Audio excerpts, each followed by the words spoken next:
मेरे लिए कन्फ्यूजन नहीं है क्योंकि मैंने उसी रोल नंबर पे अपना प्रीलिम्स दिया है, मेंस दिया है और फिर पर्सनालिटी टेस्ट दिया है। बहुत सारे लोगों ने मुझे कॉन्ग्रेचुलेशन तो किया, लेकिन साथ-साथ वो जो दूसरा है, उसके बारे में भी पूछा गया मेरे से। 0856794 रोल नंबर है। मेरा 4th फ़ेब को इंटरव्यू हुआ है अच्छा। दोपहर में। हुँ। दोपहर में मैं तीसरे नंबर पे मैंने इंटरव्यू दिया था। ये मेरा सेकंड अटेम्प्ट है, तो अच्छा। मैंने फर्स्ट टाइम क्वालीफाई किया है। नहीं, वो मेरे 2 डॉक्यूमेंट नहीं है, वो मेरा हाँ, एक ही डॉक्यूमेंट है और दूसरा वाला जो है वो मेरे पास आया कहीं और से जो कि बिहार ये से। मेरा बताया। यूपीएससी सीएससी 2025 का रिजल्ट आ गया है। सबसे ज्यादा चर्चाएं जब भी रिजल्ट आता है यूपीएससी का तो अमूमन होती हैं फर्स्ट रैंक की या फिर ऐसे कैंडिडेट्स की जिनका फैमिली बैकग्राउंड बहुत मजबूत ना रहा हो, प्रिविलेज ना रहे हों। अपने श्रम और इच्छा शक्ति से जो लोग इस कठिन परीक्षा को पास करते हैं। हालांकि जितने लोग इस एग्जाम में सेलेक्ट होते हैं, उस तरह का कठिन ये एग्जाम है कि सबकी ही चर्चा होती है और सबको ही बधाइयां दी जाती हैं कि भाई आपने एक कठिन परिश्रम से कुछ हासिल किया है। तो वो लोग फिर भविष्य में अधिकारी बनते हैं और देश चलाने वालों की फहरिस्त में शुमार होते हैं।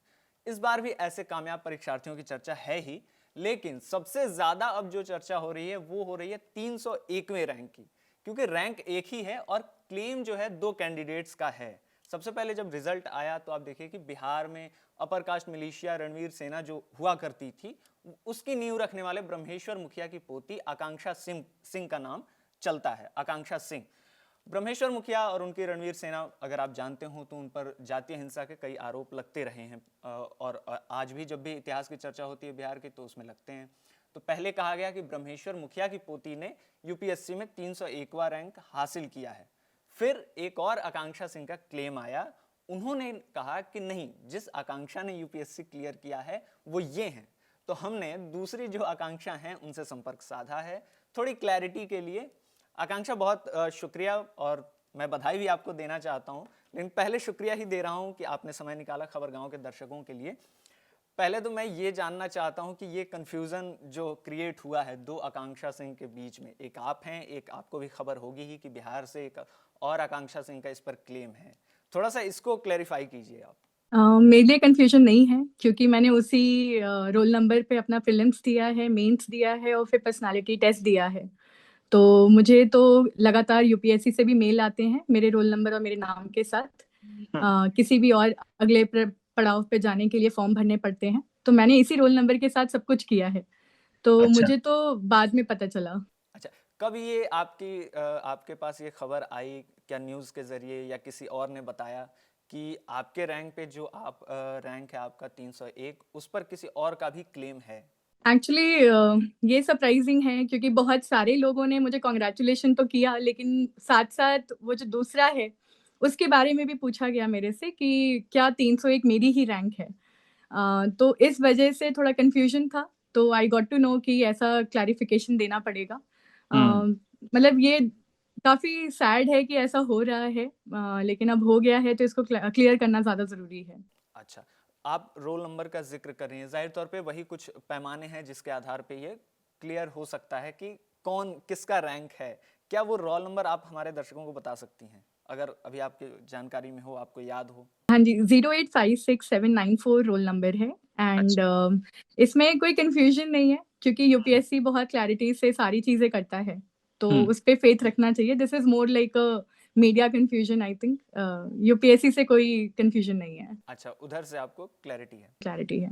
अच्छा, मैं एक चीज़ ये जानना चाहता हूँ कि आपके इंटरव्यू का डेट क्या था जिस दिन इंटरव्यू होना था आपका? मेरा 4th फ़ेब को इंटरव्यू हुआ है अच्छा। दोपहर में। हुँ। दोपहर में मैं तीसरे नंबर पे मैंने इंटरव्यू दिया था, तो मेरा 4th Feb afternoon interview slot है।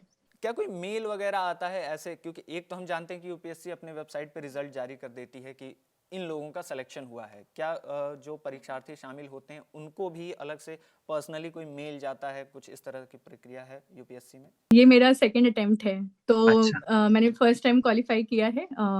तो अभी मुझे ये पता चला ज़रूर है कि मेल आता है, हुँ। लेकिन उसमें अभी थोड़े दिन लगते हैं, उसके बाद वो मेल आएगा डिपार्टमेंट के साइड से, हुँ। तो उसका मैं वेट करूँगी। मैं अभी फिलहाल जो आप कह रहे हैं उस आधार पे मान लेता हूँ कि आप हैं, है ना? और दूसरा जो क्लेम है बिहार का वो गलत है। मैं ये समझना चाहता हूँ कि जब रिजल्ट आया होगा तो जाहिर तौर पे खुशी होगी कि भाई सालों से आप लगी हुई थी और वो अब उसका परिणाम आ गया है, रिजल्ट आ गया है। लेकिन जब ये खबरें आई तो वो खुशी और कंफ्यूजन, उस समय क्या फीलिंग्स चल रही थी, घर में क्या माहौल था? घर में एक्चुअली मेरी दादाजी की डेथ हुई है, तो इसलिए भी हमें टाइम लगा, क्योंकि हम अभी क्रियाक्रम कर रहे हैं उनका मेरे गांव में, गाजीपुर में। तो उसके वजह से, लेकिन रोल नंबर सबको, पापा जी को भी पता ही है, क्योंकि वो रोल नंबर ऑलमोस्ट 1 साल हो चुका है हमें उसके साथ। तो पापा ने ही पेपर दिलाया है मुझे मेंस का, इंटरव्यू का, तो उन्हें भी वो रोल नंबर पता था, तो हमारे मन में कोई शंका नहीं थी। जस्ट दैट बाकी लोग पूछ रहे थे, तो उस पे हमें बार बार क्लैरिफाई करना पड़ रहा था कि ये मेरा ही रोल नंबर है, तो वो मेंटल ट्रॉमा डेफिनेटली है। आकांक्षा, सॉरी फॉर योर लॉस, और इस समय में हम लोग ये बातचीत कर रहे हैं उसके लिए भी मैं माफ़ी ही चाहूँगा आपसे। क्या आप थोड़ा अपने फैमिली बैकग्राउंड के बारे में बता सकती हैं हमें? पिताजी क्या करते हैं, बाकी घर में पढ़ाई लिखाई का क्या माहौल है? मतलब मैं अभयपुर गांव से आती हूँ, गाजीपुर डिस्ट्रिक्ट उत्तर प्रदेश में है ये। और मेरे पापा जो हैं, मतलब दादाजी खेती करते थे और पापा मेरे इंडियन एयरफोर्स में हैं। तो पापा अभी सर्विंग हैं, वो अभी पोस्टेड है बरेली में। तो मेरे पापा एयरफोर्स में हैं, मम्मी हाउसवाइफ हैं, भैया इंजीनियर हैं। हम 2 भाई बहन हैं। मैंने एमबीबीएस किया है और उसके बाद मैंने मास्टर्स किया है। मैं गायनोकोलॉजिस्ट हूँ बाय माय प्रोफेशन। तो दोनों डिग्री मेरी एम्स पटना की है। तो बिहार से यही ताल्लुक है मेरा, कि मेरी मदर जो है वो बक्सर से हैं, और ऑलमोस्ट 9-10 साल मैंने जो पढ़ाई करी है वो मैंने एम्स पटना से की है। अच्छा, मैं सवाल तो इसके बाद मैंने कुछ और सोचा था कि इस सीक्वेंस में चलेंगे, स्टिल आपने एमबीबीएस का जिक्र कर दिया। मुझे एक चीज़ देखिए समझ नहीं आता है, मेरा अपना मैथ्स का बैकग्राउंड रहा है, तो उस तरह से लंबे समय तक मैं भी आईआईटी ही करना चाह रहा था। फिर मैं अभी जब देखता हूँ तो बहुत एक ऐसा ट्रेंड जैसा है कि लोग आईआईटी करते हैं या मेडिकल की पढ़ाई करते हैं, वो क्लियर करके फिर आ जाते हैं कि अब हम यूपीएससी करेंगे। ये अपनी कोई आपके ही नाम का शब्द यूज कर लेता हूँ, अपनी आकांक्षा होती है कि हाँ अब आईआईटी कर लिया, अब यूपीएससी कर रहा हूँ, या वो एक गुमान भी है कि अच्छा ये तो कर ही दिया, अब ये भी करके दिखा देता हूँ? नहीं, मतलब सबका अपना कुछ मोटिवेशन होता है डेफिनेटली, लेकिन मुझे जो रियलाइज होता है कि अब लोग सीमित नहीं रहना चाहते, कि हम यदि आईआईटी या डॉक्टर बन गए तो हम उसी में रह जाएंगे। अब यदि आपको लगता है कि आपके पास कैपेबिलिटी है और आप आगे कुछ और करना चाहते हैं, तो जैसे मेरा इंटरेस्ट आया, कि मुझे ऑलरेडी बहुत इंटरेस्ट था इकोनॉमिक्स में और इंटरनेशनल रिलेशन, पॉलिटिक्स, मतलब सब कुछ में। तो मुझे लगता था कि यदि आप पॉलिसी मेकिंग में जाएंगे, आप ब्यूरोक्रेसी में जाएंगे, तो काम करने का ज्यादा अवसर मिलेगा एज कम्पेयर टू, यदि मैं डॉक्टर का देखूं तो मैं पेशेंट तक लिमिट हो जाती थी कई बार। तो मुझे बस ये लगता है कि आपकी मोटिवेशन क्या है अंदर की, और यूपीएससी अपॉर्चुनिटी दे रहा है तो वो बच्चे ले भी रहे हैं। एक यही मोटिवेशन होता है, या फिर आप इस तरह से भी आप लोग सोचते हैं कि यार यूपीएससी है, आप एक सरकारी अधिकारी हैं, जाहिर तौर पे वो हो सकता है बिल्कुल कि आपके पास एक लार्जर ग्राउंड है सर्विस के लिए, है ना, काम करने के लिए, देश के लिए, समाज के लिए, लेकिन क्या ये भी एक सिक्योरिटी है कि वो सरकारी जॉब है ना, और उसमें भी टॉप मोस्ट, उसमें भी आप उस लिस्ट में हैं जो ऑलमोस्ट देश को चला रहे हैं, है ना, कि नेता नियम बना रहे हैं, नीतियां बना रहे हैं, लेकिन जो उनको लागू करवाने वाले लोग हैं वो यूपीएससी के जरिए आ रहे हैं, तो क्या ये भी एक फैक्टर होता है? और फिर हम बचपन में देखते हैं ना कि गांव में पुलिस आ रही है या कोई डीएम आ रहे हैं, तो बहुत उनका वो रौला रहता है, ये सब फैक्टर छोटे छोटे उसमें करते हैं क्या कुछ रोल प्ले? हाँ बिल्कुल, मतलब सारी चीजें ऐड ऑन होती हैं। मतलब आपके अंदर इच्छा कितनी है, आपको कितनी कैपेसिटी लगती है, आप कर पाएंगे। मैं ऑलरेडी एम्स पटना से थी, तो मैं सरकारी इंस्टीट्यूशन से ही पढ़ी हूँ। मैं जॉब भी वहीं पे एज अ गायनोकोलॉजिस्ट मैंने 3 साल ड्यूटी की है एम्स पटना में ही। तो वो सरकारी वाला तो फैक्टर है, बट मतलब मुझे लगता है कि जो ज्यादा मैटर करता है कि आप क्या करना चाहते हैं आगे। तो डेफिनेटली ब्यूरोक्रेसी आपको एक अपॉर्चुनिटी देती है कि आप हाईएस्ट लेवल पे वो काम कर पाएंगे। अच्छा, तो एक ये है। अब मैं थोड़ा सा तैयारी पे आ जाता हूँ। तैयारी का क्या रहा आपका? किस तरह से तैयारी की आपने? कहाँ से रह कर की? क्या आप गांव में रह रही थी? एक खबर मैं देख रहा था आपके बारे में चल रही है कि आपको बनारस का बताया जा रहा है। नहीं, वो गाजीपुर डिस्ट्रिक्ट बनारस से एकदम लगा हुआ है, सटा हुआ है, तो लोग वो बनारस लिख देते हैं, फिर वहाँ घर वर भी है तो। बलिया गाजीपुर वालों के साथ बहुत अन्याय होता है। हाँ जी, होता ही है बिल्कुल। छूट हाँ। जाते हैं हम। तो तैयारी मतलब मैंने मास्टर्स किया है सर्जरी में, तो वो जब खत्म हुआ उसके बाद मैंने आके तैयारी स्टार्ट की थी। मैं ऑन एंड ऑफ बहुत सारी अलग अलग जगह पे रही थी। कुछ पार्ट दिल्ली में रहा, कुछ पार्ट पटना में रही, और कुछ मेरे पापा जहाँ पोस्टेड थे उनके साथ रही। तो ऐसे करके तैयारी की है। बाकी तो अभी ठीक है, जर्नी चली रही है। तो क्या कोचिंग्स वगैरह आप कर रही थी या खुद से पढ़ रही थी? दोनों हैं, क्योंकि मेरा बैकग्राउंड नहीं था। यूपीएससी में जैसा कि आपको पता होगा जनरल स्टडीज भी पूछा जाता है। तो वो सारे सब्जेक्ट जो होते हैं वो हमने 9th 10th क्लास में पढ़े होते हैं। इकोनॉमिक्स हमें बिल्कुल नहीं आती है, मतलब पॉलिटी, इकोनॉमिक्स, इंटरनेशनल रिलेशन, ये सारे नए नए सब्जेक्ट होते हैं जो हमने पढ़ा नहीं है। स्पेसिफिकली मैंने बायोलॉजी से किया है सब कुछ, तो इसलिए कुछ पार्ट मुझे हेल्प भी लेना पड़ा, और बाकी तो डेफिनेटली आपको खुद ही मेहनत करनी होती है, तो उसके बिना तो नहीं हो सकता। एक बहस, क्योंकि हम तैयारी पे बात कर रहे हैं, होती है ऑनलाइन ऑफलाइन को लेकर कि ऑनलाइन तैयारी की जाए या कोचिंग में जा कर किया जाए। कई बार हम देखते हैं, क्योंकि कुछ मेरे एक दो दोस्त हैं जो यूपीएससी की तैयारी कर रहे हैं, तो वो कुछ जॉब कर रहे होते हैं, फिर वो ऑनलाइन तैयारी भी कर रहे हैं। कुछ लोग आते हैं, पहले 1 आध साल कोचिंग करते हैं और फिर वो घर चले जाते हैं और ऑनलाइन तैयारी करना शुरू करते हैं। इसमें क्या कोई डिफरेंस आता है? लास्ट में जो मैटर करता है कि आपकी कमिटमेंट कितनी है। आप ऑफलाइन ज्वाइन कर सकते हैं, लेकिन यदि आप क्लासेस नहीं जाएंगे तो भी कोई फायदा नहीं होगा। ऑनलाइन मुझे लगता है कि ज़्यादा इजी अवेलेबिलिटी है। आप गांव के कोने में भी यदि नेट अच्छा चलता है तो आप वहाँ भी तैयारी कर सकते हैं। तो और दूसरा कि आप जो जो आपको जहाँ अच्छा लगे आप वहाँ से पढ़ाई कर सकते हैं। तो कोई एक छोटी सी भी चीज़ नहीं समझ आए तो ऑनलाइन में ये बेनिफिट होता है कि आप उस पर कितना भी वीडियो देख लीजिए और खुद को वो चीज़ समझा लीजिए। तो दोनों में अपने अपने फायदे नुकसान है, मतलब इंसान पे डिपेंड करता है। तैयारी थोड़ा सा मैं माहौल के हिसाब से समझना चाहता हूँ कि कितना स्ट्रेसफुल है, क्योंकि हम कई बार सुनते हैं कि 18 घंटे पढ़िए, 20 घंटे पढ़िए, 14 घंटे पढ़िए। मुमकिन तो नहीं लगता है कि मतलब इतना कैसे पढ़ा जा सकता है। दिमाग को भी थोड़ा समय चाहिए, है ना, रिकवरी के लिए जो आप ग्रहण कर रहे हैं। क्या उस दौरान आप फिल्में भी देख सकते हैं, गाने भी सुन सकते हैं, इस तरह का विकल्प है, या सिर्फ किताबों में घुसे रहना पड़ेगा? देखिए, मैं तो डॉक्टर हूँ, तो मुझे तो ये हमेशा से रहता था कि पूरे दिन बैठे नहीं रहना है, नहीं तो शुगर बढ़ जाएगा, और प्लस मानसिक तनाव होता है, तो उसका भी डर लगता है। तो दोनों के लिए मतलब डेफिनेटली यूपीएससी में भी आप एक पॉइंट पे जब एग्जाम होता है तो आप 14 घंटे पढ़ते हैं, वो भी एक सच्चाई है, क्योंकि आप पूरे दिन पढ़ते हैं। लेकिन जनरली भी ये होता है कि डेफिनेटली हम भी ब्रेक लेते हैं, उस समय खाते हैं, गाना सुनते हैं। हाँ, सर्कल छोटा हो जाता है क्योंकि आपको पढ़ना होता है तो खुद को प्रोटेक्ट करना होता है कि ज़्यादा टेंशन नहीं हो, इधर-उधर डाइवर्जन नहीं हो। पढ़ाई बहुत ज़्यादा इम्पोर्टेंट हो जाती है, तो कुछ सैक्रिफाइसेस हैं, बाकी मेहनत है, वो दोनों ही हैं। और सोशल मीडिया छोड़ देना है या रह के भी तैयारी हो सकती है? बहुत चलता है कि इंस्टाग्राम छोड़ दीजिए, ट्विटर पे लोग पोस्ट करते हैं जो पुराने अधिकारी हैं, है ना, पूर्व हो चुके हैं, वो कि अरे सोशल मीडिया छोड़ दो, ट्विटर पे क्या कर रहे हो, है ना? मतलब मैंने सोशल मीडिया यूज़ नहीं किया है मेरे प्रिपरेशन में। मैं फेसबुक अच्छा। में 3 साल तक नहीं थी, और फिर इंस्टाग्राम पे मैं नहीं हूँ, और ट्विटर पे भी नहीं हूँ। अभी नया ही कल इसके बाद ही नया अकाउंट बना कि मुझे ये देखना था। तो एक डोरमेंट अकाउंट था, उसको रीएक्टिवेट किया, यही जो चल रहा था 301 वाला, मुझे पता चला कि ट्विटर पे भी चल रहा है तो देखने के लिए। सोशल मीडिया ओवरऑल मैं कम यूज़ करती हूँ, मतलब आपका माइंड्स मतलब कंसंट्रेशन कम हो जाता है, बहुत सारी चीज़ें हैं उसकी। तो इसीलिए आपको न्यूज़ वगैरह देखना है तो यूट्यूब भी सोशल मीडिया ही है, तो डेफिनिटली वो तो हम देखते हैं। तो सब कुछ तो नहीं छूटता, आपको बफर करना पड़ता है, क्या यूज़ करना है और क्या छोड़ना है। उसी सोशल मीडिया पे जब आपसे बातचीत से ठीक पहले मैं देख रहा था, एक्स पर जो ट्विटर था पहले, उस पे काफ़ी बहस चली हुई है आपके रैंक को लेकर और आपके नाम को लेकर, है ना, कि ये हैं ओरिजिनल, कि ये हैं ओरिजिनल, किसका है। उसमें किसी ने आपने जो फेसबुक से पोस्ट किया है अपने कुछ डॉक्यूमेंट्स, उसके जरिए लिखा कि आपके ही 2 डॉक्यूमेंट्स में आपके पिताजी का नाम अलग अलग है।